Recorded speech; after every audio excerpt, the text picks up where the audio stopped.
بسم اللہ الرحمن الرحیم رب اشرح لی صدری ویسر لی امری واحلل عقدۃ من لسانی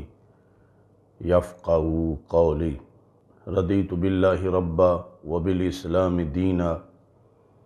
وبمحمد صلی اللہ علیہ وسلم نبیا ورسولا۔ اللہ اکبر، اللہ اکبر، اللہ اکبر، لبیک لبیک لبیک یا رسول اللہ صلی اللہ علیہ وسلم۔ الحمدللہ رب العالمین والصلاة والسلام علی خاتم النبیین سید الاولین والآخرین وعلی آلہ واصحابہ اجمعین، اما بعد فاعوذ باللہ من الشیطان الرجیم، بسم اللہ الرحمن الرحیم۔ یا ایہا الذین آمنوا قوا انفسکم واہلیکم نارا، صدق اللہ العظیم وصدق رسولہ النبی الکریم الامین۔ ان اللہ وملائکتہ یصلون علی النبی یا ایہا الذین آمنوا صلوا علیہ وسلموا تسلیما۔ الصلاۃ والسلام علیک یا سیدی یا رسول اللہ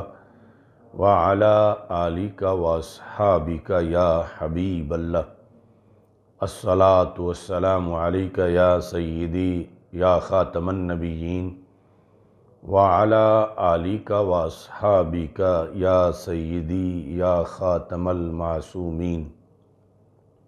مولاي صل وسلم دائما ابدا على حبيبك خير الخلق كلهم منزه عن شريك في محاسنه فجوهر الحسن فيه غير منقسم، محمد تاج رسل الله قاطبة، محمد صادق الأقوال والكلم، محمد ذکرہ روح لانفسنا، محمد شکرہ فرد علی الامم۔ رب صل وسلم دائما ابدا علی حبیبک خیر الخلق کلہم۔ اللہ تبارک و تعالی جل جلالہ وعم نوالہ واتم برہانہ وعظم شانہ وجل ذکرہ وعز اسمہ کی حمد و ثناء، اور حضور سرور کائنات مفخر موجودات زینت بزم کائنات دستگیر جہاں غم گسار زماں سید سروراں حامی بے کساں قائد المرسلین خاتم النبیین احمد مجتبیٰ جناب محمد مصطفیٰ صلی اللہ علیہ وآلہ واصحابہ وبارک وسلم کے دربار گہربار میں ہدیہ درود و سلام عرض کرنے کے بعد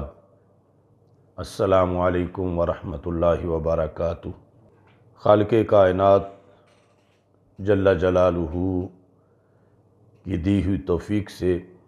تحریک لبیک یا رسول اللہ صلی اللہ علیہ وسلم اور تحریک صراط مستقیم کے زیر اہتمام 28ویں سالانہ فہم دین کورس کا سلسلہ جاری ہے۔ آج ہماری گفتگو کا موضوع ہے اولاد سے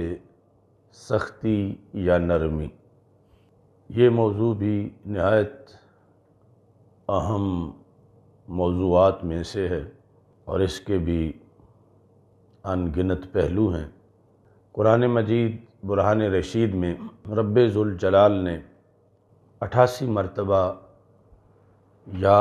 ایہا الذین آمنوا کہہ کر اس امت کو خطاب کیا ہے، اور ان میں سے ایک خطاب سورہ تحریم کے اندر یہ ہے، یا ایہا الذین آمنوا قو انفسکم و اہلیکم نارا، کہ اے ایمان والو تم اپنے آپ کو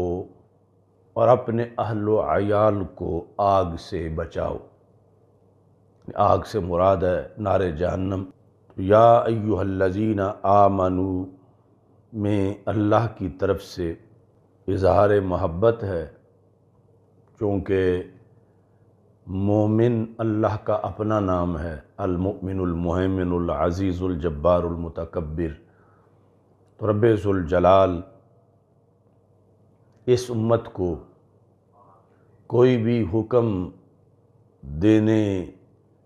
کے وقت اس حکم کی مشقت، تھکاوٹ اور سختی کو زائل کرنے کے لیے اس سے پہلے خصوصی طور پر اپنے نام سے اس امت کا تذکرہ فرماتا ہے کہ اے مومنین، کہ یہ جو حکم دیا جا رہا ہے یہ تمہاری بہتری کے لیے ہے، تمہارے اعزاز کے لیے ہے، تمہاری بھلائی کے لیے ہے۔ اور کہا کہ جس طرح تم پہ لازم ہے کہ تم اپنے آپ کو آگ سے بچاؤ، تو تمہارا اولین حلقہ اثر وہ گھر ہے کہ جس کے تم سربراہ ہو، تو اہل و عیال کو بھی آگ سے بچاؤ۔ نبی اکرم نور مجسم شفیع معظم صلی اللہ علیہ وسلم نے تربیت اولاد کے لحاظ سے والدین کے کردار کو نہایت ہی اہم قرار دیا ہے، چونکہ باقی تربیت کے جو ذرائع ہیں ان کے پاس ایک بچے نے تھوڑا وقت گزارنا ہوتا ہے، خواہ وہ کسی مرشد کی طرف سے تربیت ہو، کسی استاذ کی طرف سے تربیت ہو۔ بچپن سے زیادہ وقت اولاد کا والدین کے پاس گزرتا ہے، اور پھر والدین میں سے خصوصی طور پر والدہ کے پاس ابتدائی وقت زیادہ گزرتا ہے۔ تو رسول اکرم صلی اللہ علیہ وسلم نے ان دونوں کو تربیت کے نرمی اور سختی، حکمت اور مرئی اور غیر مرئی طریقوں سے تربیت کا رسول پاک صلی اللہ علیہ وسلم نے نصاب عطا فرمایا ہے۔ ہمارے آقا صلی اللہ علیہ وسلم نے اتنا اہم قرار دیا ہے والدین کے پاس گزرے ہوئے لمحات کو، خواہ وہ والدین اس وقت تبلیغ کر رہے ہوں، بول کے رہنمائی کر رہے ہوں، یا صرف وہ کوئی اپنا کام کر رہے ہیں اور اولاد ان کو ان کے کردار کی روشنی میں دیکھ رہی ہے، وہ کردار اچھا ہو یا برا ہو، تو خود بخود ان کی عادات،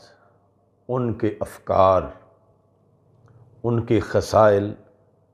ان والدین کے رویے چھوٹی چھوٹی اولاد میں خود بخود منتقل ہوتے چلے جاتے ہیں۔ اولاد اگرچہ وہ کوئی ابھی انہوں نے کسی کلاس میں داخلہ نہیں لیا ہوا اور اس ارادے سے نہیں کہ ہم نے تربیت لینی ہے، مگر انہیں جو کچھ نظر آتا ہے، جو سنتے ہیں اور جو گھر کے اندر اپنے والدین کے باہمی معاملات یا لوگوں کے ساتھ جو معاملات ہیں، ان کے بڑے گہرے اثرات اولاد کے اوپر مرتب ہوتے ہیں، چونکہ بنیاد عقیدہ اور نظریہ ہے، اور تربیت اولاد میں بھی سب سے بنیادی چیز یہی ہے کہ رسول اکرم صلی اللہ علیہ وسلم نے اس سلسلہ کے اندر جو تربیت کے اصول عطا کیے، ان میں اس چیز کو بھی سر فہرست رکھا ہمارے آقا صلی اللہ علیہ وسلم نے کہ حضرت جندب کہتے ہیں کننا مع النبی صلی اللہ علیہ وسلم کہ ہم رسول اکرم صلی اللہ علیہ وسلم کے ساتھ ہوا کرتے تھے، وَنَحْنُ فِتْيَانٌ حَذَاوِرَ، اور ہم ابھرتی جوانی کے عالم میں تھے، فَتَعَلَّمْنَا الْإِيمَانَ قبل ان نتعلم القرآن۔ تو کہتے ہیں کہ ہم نے رسول اکرم صلی اللہ علیہ وسلم سے قرآن پڑھنے سے پہلے ایمان پڑھا، یعنی پہلے ہم نے ایمان پڑھا اور ایمان کے بعد ہم نے قرآن پڑھا۔ فتعلمنا الایمان، پس ہم نے ایمان کا علم حاصل کیا، قبل ان نتعلم القرآن، قبل اس کے کہ ہم قرآن کا علم حاصل کرتے۔ فازددنا بہ ایمانا، اور جب ہم نے بعد میں قرآن کا علم حاصل کیا تو اس کی بنیاد پر ہمارے ایمان میں قوت آئی اور ایمان کا نور پہلے سے زیادہ ہوا۔ تو اس بنیاد پر والدین کی صحبت کا جو اثر ہے وہ معمولات یا معاملات سے پہلے عقیدے اور نظریے پر مرتب ہوتا ہے۔ ہمارے آقا صلی اللہ علیہ وسلم کی حدیث ہے کل مولود یولد علی الفطرہ ابواہ یہودانی او ینصرانی او یمجسانی، یعنی رب ذوالجلال ولادت جب کسی بچے کی کرتا ہے تو خالق کائنات جل جلالہ کسی کو بھی سیکنڈ ہینڈ دل نہیں دیتا، بلکہ ہر کسی کو نیا، ستھرا، چمکتا اور غیر مستعمل دل عطا فرماتا ہے، یعنی اس دل کی تختی پر نہ کچھ لکھا ہوتا ہے مزید اور نہ ہی اس پر کسی قسم کی آلودگی ہوتی ہے، اور خود وہ جو دل کی تختی ہے اس پر یعنی غلط کچھ نہیں لکھا ہوتا، مگر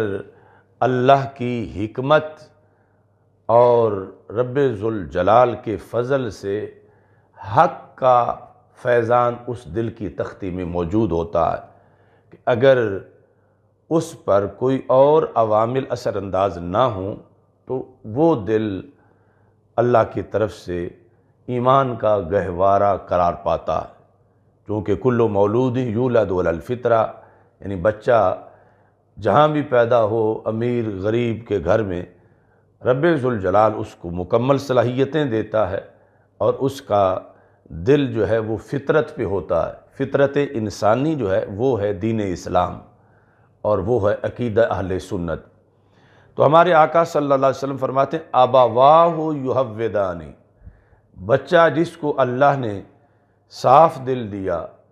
بچہ وہ کہ جس کو رب ذوالجلال نے یہودیت، نصرانیت، مجوسیت اور ہر قسم کی بد اعتقادی سے محفوظ دل عطا کیا، وہ پھر کیسے یہودی بن گیا، وہ کیسے نصرانی بن گیا؟